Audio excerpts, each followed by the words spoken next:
Oh, my goodness. Let me tell you, it's about that time of the year. My favorite time of the year, you have the opening of football season. Baseball is getting ready for the playoffs. Basketball is gearing up. Just something about this time of the year that just, I don't know, it just gives me goosebumps. You know what else gives me goosebumps?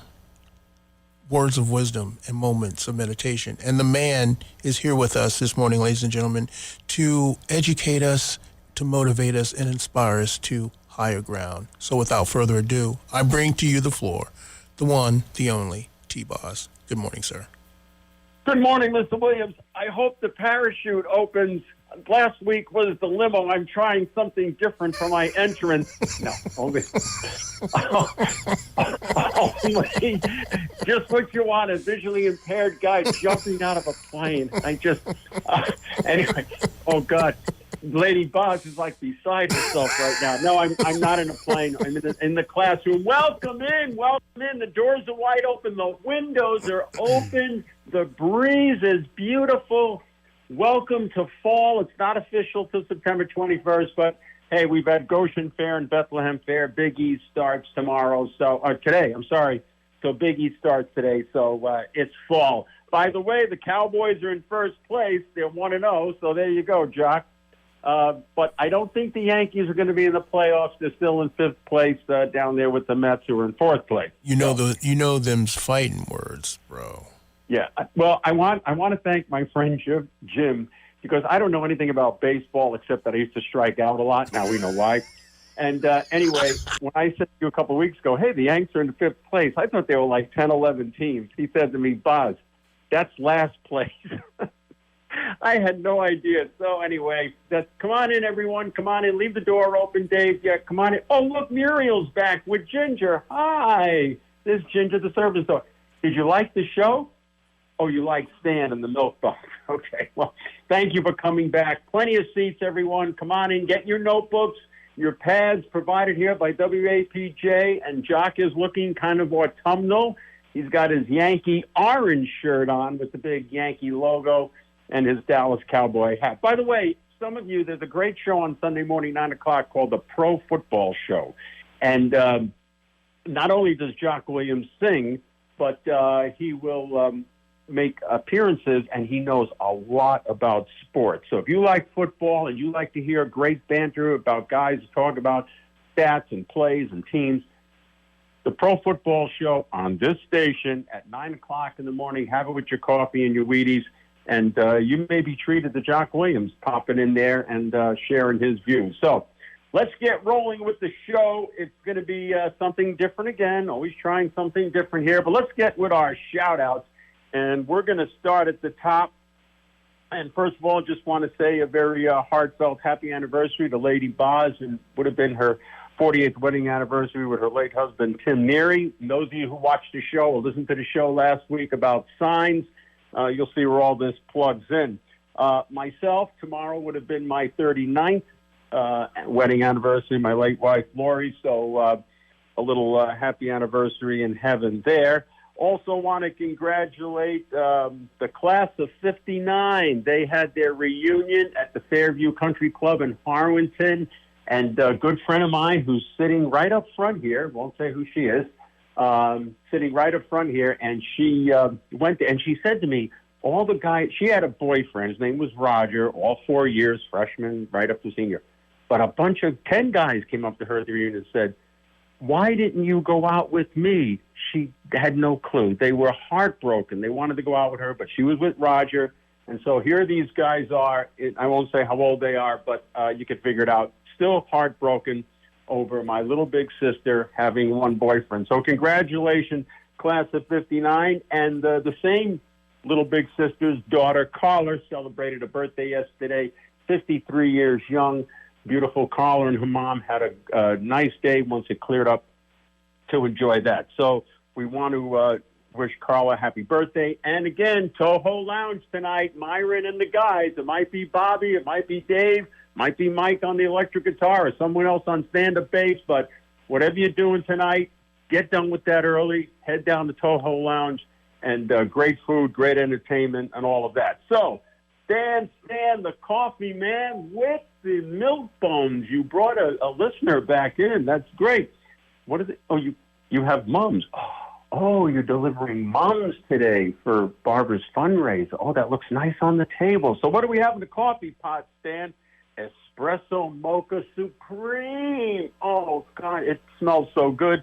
What, Muriel? No, you don't have to pay for this stuff. Anyone, you can go up during the show and have refreshment. We have an herbal tea. We have cannolis and cheesecake, and we have pineapple upside down cake, my favorite fruit, and assorted different things here for you guys and gals. So this is sponsored by Angelina's, a great little restaurant, tiny little place. It's a tiny little restaurant, but they got a big key for the lavatory. Right over here on Route 4 as you're going up past Tony's, I think. Go in there, have a great breakfast, great little place, service, the food, and they give you a lot of food. Trust me, I like to eat. So, Angelina's, we thank you for sponsoring that. So, today's topic, we're going to talk about a poem, and it's called Children Learn What They Live, not what they're taught. Now, some of you are saying, oh, I don't have kids. I don't want to hear it. I don't want to. It's not about raising kids.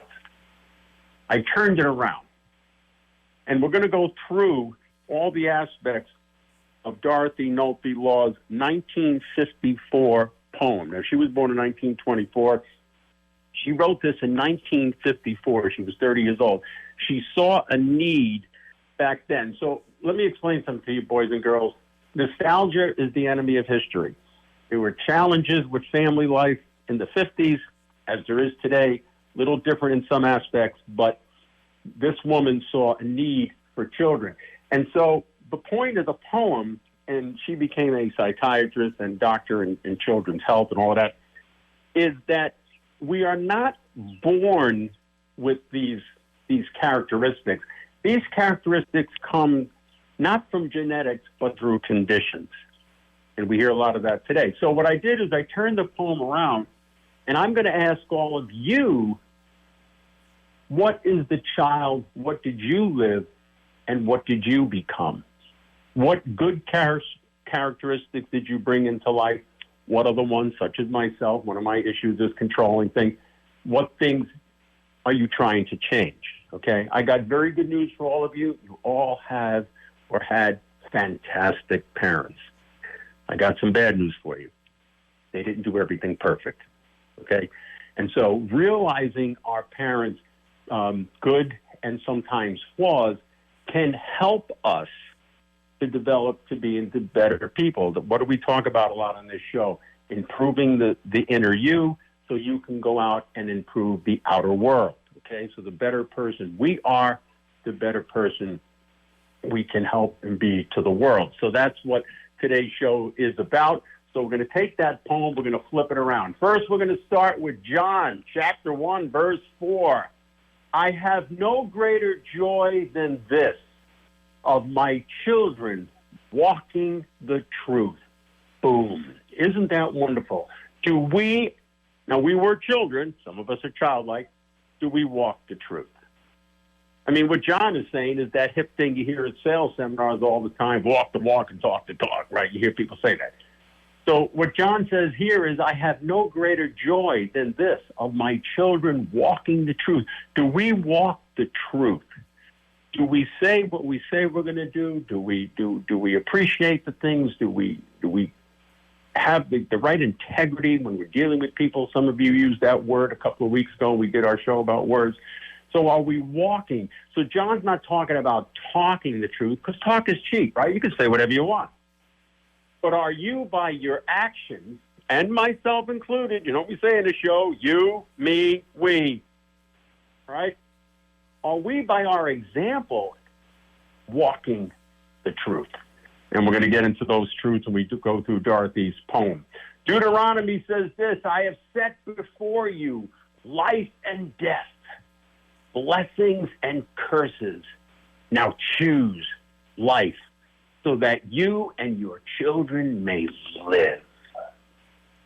So in Deuteronomy, God is giving us a choice. Choose life. He sets before us the things that we're going to talk about in Law's poem. But what do we choose? And hopefully we choose life. And life is doing the right things, saying the right things, and being the right person. What's interesting about Law's poem, it starts off with negative influences on children, and some of us experience some of these things. I'm going to share a personal story. And then it talks to some positive aspects that some of us grew up with. So some of us have got some not so good things from our parents, like myself. I have a lot of control issues. My parents were both products of very alcoholic parents. My two grandfathers were very violent alcoholic men. And some people say, gee, Tommy, why are you saying that? Because I'm honest. I'm walking the truth. If I'm going to share a show with you, I'm not going to set up a paper doll of T-Boz. You're going to hear the real thing, and hopefully you can relate to some of it.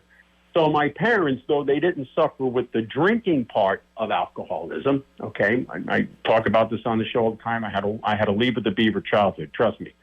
When I talk to a lot of people, you know, my life was black and white, and I had June and Ward Cleaver. But my parents didn't have the drinking part of it, but they did have the control issues. A lot of things in my brothers and sisters' life were controlled, and that has filtered down to me, and it's something but see, by recognizing that flaw in my parents, I can then hopefully change that flaw in myself. Ask all of my drivers who take me down to Plainville. I call and text and make sure they know, and most of these people say, Boz, we got it. But I obsess over these things, and these are things that I grew up with watching my parents, okay? You learn more by what you see than what you're told, and that's why her poem is so good. Children learn what they live. She didn't make the poem, children learn what they're taught. All right, I think we have time. Yeah, we can go through, there's 11 of them, so here we go. Starts off with this. Children learn what they live. Children live with criticism, they learn to condemn. If a child lives with hostility, he learns to fight. She uses the word he, you could put he or she. If a child lives with ridicule, they learn to be shy. We're going to talk about that one. Some people think shy is a genetic thing. It's not. You've been conditioned to be shy. Trust me. If a child lives with shame, he learns to feel guilt. If a child lives with tolerance, now here's where it turns better, he learns to be patient.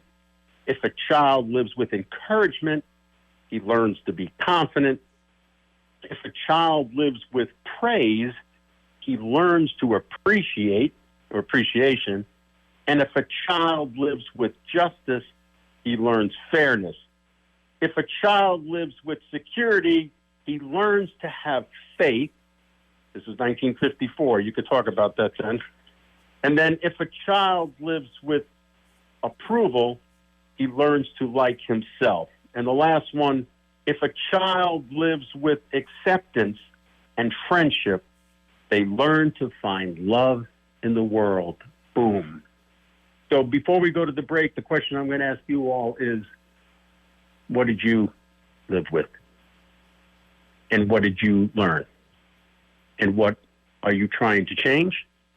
And what are you trying to carry on either to the next generation or to the people around you? So with that, Jock, why don't we hit the sponsors, and then we'll get rolling. And we want to take this opportunity to thank each and every one of you for tuning in to your local community radio station, WAPJ Torrington, broadcasting at 105.1 and 89.9 on your FM dial, streaming worldwide in stereo at WAPJ.org. That's right, ladies and gentlemen, the experiment continues. Volunteer-operated, listener-supported radio coming at you 24 hours a day, 7 days a week, 365 days a year, allowing us to bring you quality community radio programming such as what you're listening to now. And with that being said, we'll turn the floor back over to T-Boz for more words of wisdom and moments of meditation. It's beginning to look a lot like Christian. I'm only kidding. Okay, Colossians, criticism. We talked about the first one. It says in Colossians 3, chapter 3, verse 21, fathers, do not nag your children, for they will lose heart. So there's criticism. Did some of us grow up with that? What they teach you in Dale Carnegie is most parents say, you might have heard this, you got to get an A. If you don't get an A, that's it. Taking the bike away and all of that stuff. You go into your room. And in those days, if you went to your room, you didn't have devices there, so that was punishment. Now, when they punish a child, they send them outside. But anyway, you're going to go to your room, right? And what they teach you in the Dale Carnegie course is you say to your son, Dave, excuse me, Dave, you got to B and a C in these other subjects. And I know that with the same kind of effort, you can take this D- in math and bring it up to a C. You see the difference? It's a totally different way of talking to a child. So if some of us grew up with a lot of harsh criticism, then maybe we've learned to condemn, and not only our own children or grandchildren, but maybe the people around us. So condemning is not something good. So if you find yourself in a condemnation kind of mindset, look back and see maybe what kind of things your parents, and they may not have done it hurtfully. They might have been raising 4 or 5 kids, and so they said these things. Maybe it was a teacher, maybe it was a coach. But those things, those are conditions that alter our way of thinking. Abraham Lincoln said, do not criticize. They're only doing what we would be doing in their circumstances. Boom. So a lot of times we criticize, people, they should get a job. They should do this. We don't know their circumstances. Not everybody is T-Boz walking around with their feelings on their sleeve. We don't know how they got to be homeless. We don't know how they got to be divorced. We don't know how they got to be this way.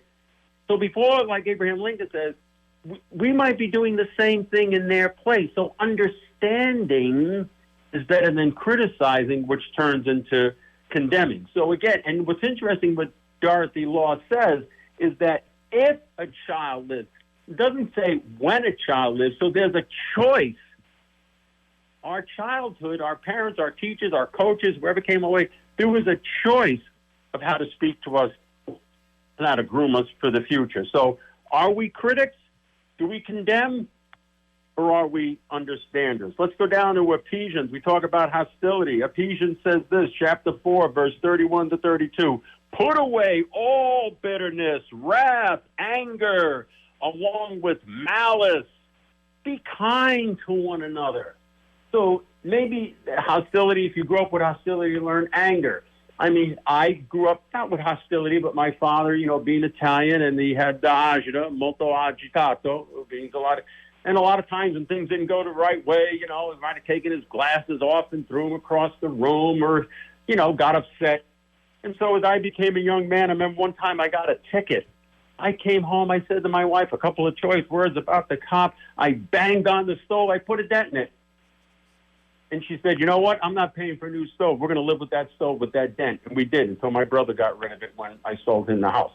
So I was conditioned to have a temper tantrum, if you want to call it that, because that's what I was shown. So even though my father did a great job with taking us to West Point and on vacation, he's human.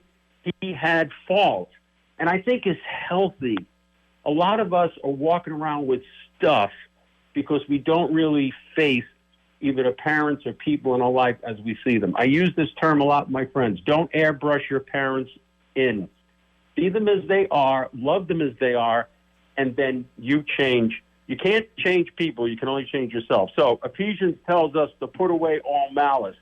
We move over to ridicule. And children learn to ridicule. They learn to be shy. This is what, it's an anonymous person. I love this. Ridicule is the tribute to the genius by the mediocrity. Boom. So a lot of times when you've been ridiculed, I think we all were kids in the schoolyard, shyness is not something that you're born with, okay? And they say, oh, my daughter's shy, my son's shy. The reason why people are shy is because they're afraid to say something. Why? Because they've been ridiculed. Maybe by a coach, maybe by a teacher, maybe by their parents, maybe by their grandparents. I know some people told me things that their grandmother told them, you wouldn't believe it, okay? So realizing that and understanding the genesis of that could help you, if you're a shy person, to realize that, hey, I'm okay, all right? God made me to be a good, positive human being. So though my parents might have said something, ridiculed to me, or a coach or teacher, that doesn't have to keep me locked in shy. So now we move to the better things. Tolerance, okay? Timothy Keller says this, and this is a great thing we should all live by coming into the political season for president next year. He says this, tolerance isn't about not having beliefs. It's about how your beliefs lead you to treat others. Bing, bang, boom. I'm going to read that again. Write this down, Muriel. Tolerance isn't about not having beliefs, but it's about how your beliefs lead you to treat others. Boom. What is he talking about? Love one another. John chapter 13, verse 34. So children who live with tolerance learn to be patient. So what did you live with? Right? My sister we talked about words. She's not patient. Maybe she didn't live. She's 8 years younger than I am. Maybe she didn't see a very tolerant Mr. and Mrs. Bozzi. Okay? So she's not born being impatient. It's what you learn. Children learn what they've lived, not what they're taught. So I ask the question to all of you, not that you can answer me. Are you a tolerant person? Did you live with tolerance? Do you know patience? If not, and you need to have more patience, then you need to correct that conditional thing in you and not just say, well, that's the way I am. That's the worst thing anybody can say. You're a creation of God, the creator of the universe. He did not create you to be broken. So don't go through life saying, well, that's just the way I am. Change. Okay? Change. Change is good. Makes you a better person. All right.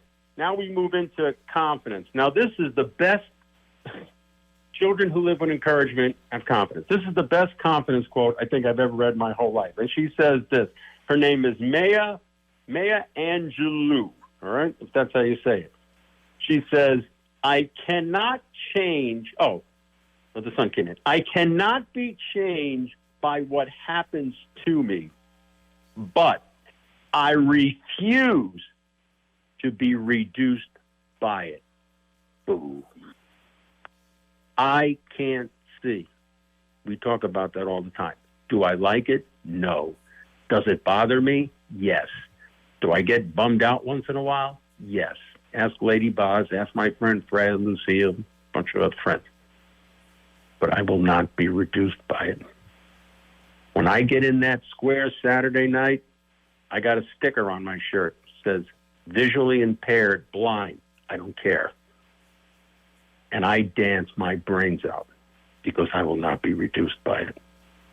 When the day comes when I bump into people and I hurt someone, then I'm going to have to sit down. But until that day, and that confidence I get from my mother.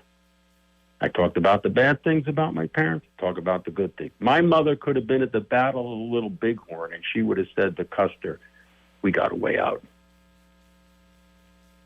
My mother was the most confident person I've ever met. Nothing would stop her, and nothing's going to stop me. So things may happen to you, but don't let it reduce you. What's reducing you? What's keeping you from changing? What's keeping you? Were you told that you couldn't do something as a kid? Or were you told that you could? Be honest with yourself, boys and girls. Be honest. You'll spend a lot less money on medication and a lot less money in therapy. We move over to Esther Wojcicki. I think she was Polish, okay? Now, this is funny. She says, talk about confidence, do not do anything for your kids that they cannot do for themselves. Boom. So she's saying, encouraging them so they be confident. She must have did a good job because her daughter, Susan, is CEO of YouTube, and her daughter, Ann, is the founder and CEO of 23andMe. So what did we grow up with? Did we grow up with doting parents that doted over us, so now sometimes we have a little trouble getting started doing things? Or did we grow up with parents that said, you're going to fall, you're going to hit your head, but I believe that you can do this? So children learn what they live. We move into appreciate, all right? If you live with praise, and you learn to appreciate. My friend Charlie always talks about gratitude, and I want to thank him for the wonderful text he sent me about last week's show. It was amazing, and I thank you. It gives me fuel in the tank. Thessalonians chapter 5, verse 18 says, be grateful in all circumstances, St. Paul says. When he wrote that, St. Paul was in prison. He was in prison. Be grateful in all circumstances. Were we taught praise, to be appreciative? Are we grateful in all circumstances? Am I grateful being blind? Yes, because I can still see a little bit. Are we grateful if we live in Torrington, or do we want to go live in Simsbury? Are we grateful in all circumstances? I talk about my mother all the time. When she was in absolute poverty in Binghamton, she was happy. When she was in Brooklyn, New York, where I was born, by the way, Monday will be my birthday, thank you, she was happy. When she was in Long Island, she was happy. When she became a multimillionaire in Rocky Hill, she was happy. She didn't wait till Rocky Hill before she was happy. So she appreciated, because up in Binghamton in that poverty, she must have been praised at whatever she did. Even though her father was, like I said, a violent alcoholic, her mother actually went in the convent and then left the convent because she had diabetes. And so maybe my mother learned praise and appreciation from her. But my friend Charlie talks all about that. Jackman, the actor, says this: my father always taught me to keep my promises even when there were better options. Boom. So what his father taught him is to appreciate the friendship, appreciate the relationships. If you say to your kids, I'm going to be at your game, then you better be at that game. If you tell your son or daughter, I'm going to be at that play, then you better show up and be at that play. Because if you don't and you find an excuse, what happens is you didn't have the father Jim had, when every day he looked out, when he was at a Little League game, and he looked out in right field, and there his father was, full of cement dust from work, but he made sure at 3:15 or 3:45, I forget a little bit, that he was there to watch Jim hit that ball. That's why Jim today is a committed person, because he learned what he lived. His father probably never told him, but he saw the example. Children learn what they live. Justice. Leviticus tells us, do not pervert justice. Do not show partiality to the poor or favoritism to the great or the rich. Treat everyone fairly. Are we people that treat people fairly, whether they're poor or rich? Are we sometimes down here and we have a rich envy? A lot of that today. Oh, I should have this, not you. Or are we so up here and say, oh, that guy, he should go get a job? Do we treat everyone fairly? What did we grow up with? What did we grow up with? We move over to faith. Psalm 8, verse 10. It says, those who grow up with security learn to have faith. Again, this was 1954. The Lord will, Psalm chapter 8, verse 10, for those of you who are taking notes. The Lord will never forsake, those who seek him. Seek first the kingdom of God, it says, and that is Matthew chapter 6, verse 33. For those who seek him. We talked about signs last week. Okay? We're not supposed to. Let me explain it to you this way. If you're going to go on vacation, you're in the car going somewhere, the signs, you're seeking the place to go. The signs show you where to go to get to the Poconos. But the signs are not going to fall in your driveway if you're sitting in your driveway in a car. So seek God first. To have security, to have faith, is to seek him first. We talk about that a lot on this show. So Psalms 8, chapter 8, verse 10 says, the Lord will not forsake you. In other words, you have security. Those who grew up with security, they know that their parents will be there for them, or grandparents, if some of you have grown up in maybe a divorce household, okay? If you have that security, then you'll have faith. What is faith? Knowing that God cares for you. Knowing that God will provide for you. And it's the same thing down here as it is up there. So seek first the kingdom of God, and then you will have that security, and then you'll have that faith. So what did you grow up with, boys and girls? Did you grow up with security, or did you grow up not knowing where dad is? Did you grow up with security, or did you move from house to house to house? And so you wonder, is God really loving me? Is this really a godly world? I'm going from place to place to place. Seek him. He has not forsaken you. We go over to approval. Mark Twain, number 10, one more to go. We're on our way to the takeaway. A man cannot be comfortable without his own approval. Boom. We're our worst critics. A man cannot be comfortable, Mark Twain says, without his own approval. So before you can accept the approval of other person, like I said about my friend Charlie, before I can accept that, I've got to be comfortable in my own skin. Isn't that 60s thing, right? Tie-dye shirts. Hey, man, Be comfortable in your own skin. But it's true. Whitney Houston had a great song, The Greatest Love of All. What's the first line of the song? The ability to love yourself. You can't love another person if you don't love yourself. You can't go out and do anything that I'm talking about here until you love yourself. So what did you grow up with? What did you grow up with? Ask yourself that. Did you grow up with approval? Or did you grow up with... We move on to the last one. It's actually two. Number 11. Happiness cannot exist only... happiness... Oh, I'm sorry. Happiness can exist only in acceptance. So it talks about children who live with acceptance, right? So only in acceptance. Unless you accept who you are and what you came from, my mother never denied the fact that she came from absolute poverty. My mother never denied that her father was an alcoholic. My father, on the other hand, did deny that and suffered with that, and we talked about that a few months ago about when my brother and I were born in 1957, that he went into an utter depression. But my mother faced it, which is why my mother had confidence. Okay, she didn't airbrush him in. But by realizing it, she was able to change some of the things she couldn't. It takes time. But she was able to change some of the things. So happiness can exist only in acceptance. So are we accepting the past? Not living in it, but accept it so that we can change. And the part two of the last one, number 11, is friendship. And Proverbs chapter 18, verse 24 says, a man who has unreliable friends comes to ruin. So no man is an island. Sorry, Paul Simon. But there is a friend who sticks closer than a brother. Ain't that the truth? Boom. And it says at the very end, a child who lives with acceptance and friends finds love in the world. I have found love in the world. I keep talking about this. When my wife passed away, I kind of knew there was love in the world. But after I lost my love, then God brought friends, a lot of friends. I mean, Veronica and I could put 15 people in a room without batting an eye. They're all our very close friends. Okay? I found love in the world through those people. So if you don't have any friends, what did you grow up with? If you don't have acceptance, what did you grow up with? And the good news is you can change these things.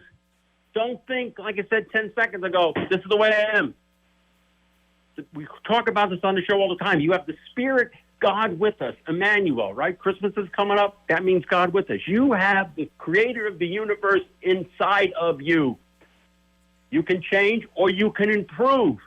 Like I said about my friend Jim, right? His father was there. He was committed, right? And Jim is a committed person today. That was the word he picked a couple of weeks ago, ironically. Robert Frost says this, in 3 words, I can sum everything I've learned about life. Here they are. It goes on. So though we might have some scars, and Father John Gassack from another radio station says we have scars in life, but the scars of childhood are the deepest. Though we have scars, or some of us don't have scars, we might have encouragement and praise and a good thing. But the scars in life as childhood are the deepest. They're the hardest to heal. But the only way you can get to encouragement and praise and the good things we talk about is to recognize and change. Here's the takeaway. This is probably the best takeaway I've ever found. And it's very simple. It's by Rainier Myra? Yeah, Rainier Myra Reike, R-I-K-E. I hope I pronounced that right. I wasn't good with pronunciation. Here it is. The whole show is summed up in this. The only journey is the journey within. Boom. The only journey, the journey within. So what are we talking about? Us, ourselves. The only journey, it's square dancing, but the journey within, not letting it reduce me, the blindness. That's how I square dance. I'm not on the journey of square dance. I'm on the journey within me. The only journey each and every one of us in this classroom is on is the journey within. What's going on in your heart, in your soul, and in your mind. That's the journey you're on. It's not the square dancing. It's not the contra dancing. It's not working in the yard. It's the ability within myself to say, I can improve the bad things about myself. I can take the good from my parents, leave the other stuff on the shelf.